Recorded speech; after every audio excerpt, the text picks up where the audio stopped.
আজ সারা বাংলাদেশে ৫.২ থেকে ৫.৫ মাত্রার ভূকম্পন অনুভূত হয়েছে এবং ঢাকার খুব নিকটে নরসিংদীতে, মাধবদীতে এর উৎপত্তিস্থল হওয়ায় প্রচণ্ড ঝাঁকুনি অনুভব করা গেছে সারা বাংলাদেশে, বিশেষ করে ঢাকায়।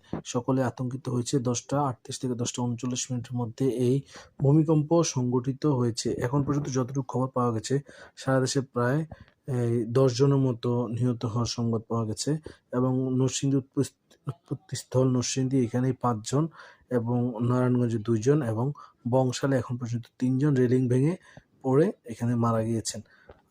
সারা দেশে প্রায় ২০০-র অধিক লোক হাসপাতালে আসছেন বিভিন্ন আহত হয়ে সেবা নেওয়ার জন্য।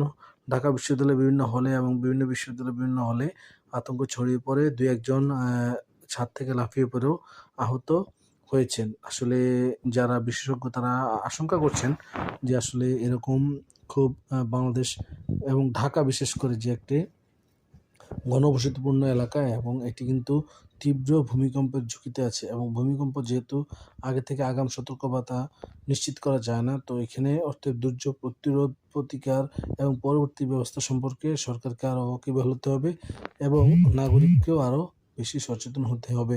না হলে ঢাকার জন্য ভয়াবহ দুর্যোগ অপেক্ষা করছে, এটা একরকম বলাই চলে। আল্লাহ সকলকে হেফাজত করুন, আমিন।